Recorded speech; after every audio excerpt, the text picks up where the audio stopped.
오늘은 서울은 아니지만 서울 같은 동네 임장을 가보려고요. 시작에 앞서 구독과 좋아요 부탁드립니다. 경기도인데 지역번호 02를 사용하는 곳입니다. 경기도 광명시인데요. 광명시는 평균 매매가격 34평 기준으로 8억 7천만 원이며 인구수는 약 29만 명이에요. 한국부동산원의 매매 가격 지수를 보면 2021년 전고점 119%에서 현재는 102.37%를 나타내고 있어요. 10월 13일 기준으로 주간 상승률 0.6%를 보이며 경기도 상급지답게 강세를 보이고 있어요. 광명시의 특징은 상급지로 가기 위해 거쳐가는 곳이라는 거예요. 인천시, 부천시, 시흥시에서 조금 더 거주 여건이 좋은 곳으로 이사를 오고 광명시에 거주하는 주민들은 서울로 이주를 하지요. 서울 중에서도 목동, 보라매역, 신길, 뉴타운 쪽으로 이주 수요가 있어요. 그리고 경기도의 서남북권에서는 거주 여건이 가장 좋은 곳으로 경기도 전체로 보아도 상급지라고 하기에 손색이 없지요. 서울을 포함하여 서남북권으로 거주 여건이 좋은 단지나 뉴타운이 많지 않아요. 그것 때문에 광명시가 더욱 주목을 받기도 하지요. 광명시의 대형 호재를 크게 두 가지로 확인해 볼게요. 교통과 대규모 개발이에요. 지하철 신안산선이 공사를 진행하고 있어요.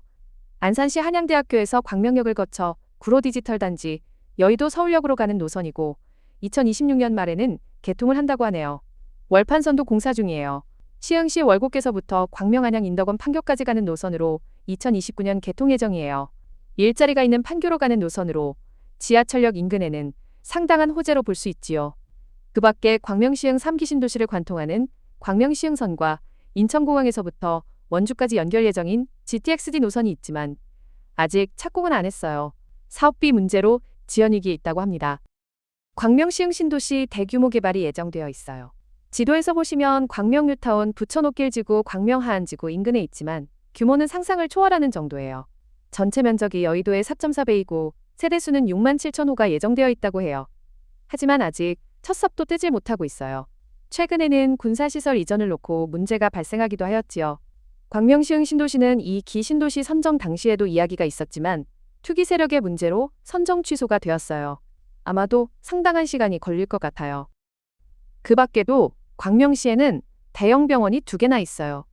철산역 인근에 광명 성해병원, 광명 KTX역 인근에 중앙대학교 병원이 있어요. 광명역 인근에는 이케아, 롯데몰, 코스트코 등 대형 쇼핑몰이 위치해 있어요. 그리고 폐광산을 이용하여 만든 광명동굴은 인기가 많은 관광지인데요.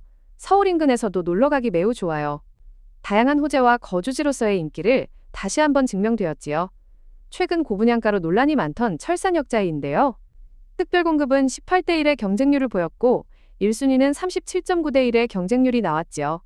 계약 결과를 봐야 정확하게 알겠지만 완판은 될 것이라 예상되네요. 이젠 본론으로 하안주공아파트 재건축에 대해서 이야기해볼게요. 하안주공아파트는 1980년대 후반에 입주를 시작했어요. 위치는 안양천 바로 옆에 자리하고 있지요. 2023년 광명시에서 용적률 상향과 기부 체납 기여량 축소를 승인해주면서 재건축 사업 속도가 급물살을 타기 시작했어요. 인근 부동산에서 사업성에 대한 리스크는 더 이상 없다고 하더라고요. 전체적으로 2025년 말에는 정비구역 지정이 완료될 예정이라고 하네요.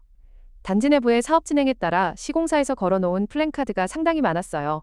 시공사에서도 사업성이 나오니 눈독 들이고 있는 듯 하네요. 1위 단지 통합 재건축과 8단지는 조합 방식으로 진행하고 그 외 단지는 신탁 방식으로 진행할 예정이에요. 재건축의 진행 속도가 가장 빠른 단지는 3, 4단지, 5단지, 8단지 이렇게 총 3구역이에요. 대부분의 인근 부동산에서 나머지 단지들도 모두 2025년 내에 구역 지정이 완료될 예정이라고 했어요. 지금 보시는 자료는 11단지에서 소유자에게 배포한 추진 일정입니다. 2026년에 통합심의 완료, 2027년 9월에 사업계획인가, 2028년 9월에 관리처분인가, 2029년에 일반 분양까지 확실히 재개발보다는 속도가 빨라 보이네요. 신탁사에서는 광명시의 용적률 상향 등 혜택을 받은 만큼 비례율이 최소 104% 이상은 될 것이라 예측하고 있어요. 아마도 대부분의 단지들이 사업성은 확보하였을 것입니다. 관련 기사를 보면 신탁 특례를 통하여 사업 속도를 높이고 있으며 전체 2만 6천 가구로 조성된다고 하네요. 기사에 포함된 재건축 이후 세대수인데 가장 많이 늘어나는 단지는 11단지와 12단지 두 곳이네요. 11단지는 3,112세대에서 892세대가 증가하여 4,004세대가 되고 12단지는 2,392세대에서 1,013세대가 증가하여 3,407세대로 계획되어 있어요. 임장을 하다 보니 아쉬운 점들과 단점 몇 가지가 보이더라고요. 정말 아쉬운 점은 주택 노후화에 따른 개발은 어쩔 수 없지요. 그런데 30년 가까이 자라난 나무가 없어져야 한다고 생각하니 정말 아쉽기는 합니다. 그리고 개별 난방이 아닌 중앙 난방식이에요. 겨울에 추위를 많이 타는 분들은 힘들 수 있어요. 또한 오래된 아파트의 단골 단점인 주차 문제예요. 심지어 인도까지 침범하여 주차할 정도이니 거주자의 개발에 대한 니즈가 높을 것 같네요. 지금은 광명시도 토지거래 허가구역으로 지정되어 갭투자는 차단된 상태이기에 24평 기준 매매 가격만 실거래 가격과 네이버 호가로 비교해 볼게요. 전체적으로 사업 속도와 사업성에 따라 가격이 조금씩 차이 나고 있어요. 사업 속도는 조금씩 차이가 있어도 전체적으로 비슷한 속도를 맞춰가고 있어요. 사업성 면에서는 세대당 대지 지분이 가장 넓은 12단지가 좋아 보입니다. 11호 대책으로 광명시 또한 투기과열지구 및 토지거래 허가구역으로 지정되어 갭투자는 매우 어려울 것이라 생각되며 실거주를 원하신다면 관심 가지고 보시다가 적당한 매물, 저렴한 매물이 나오면 매수 계획을 세우셔도 됩니다. 단 주의사항이 있어요.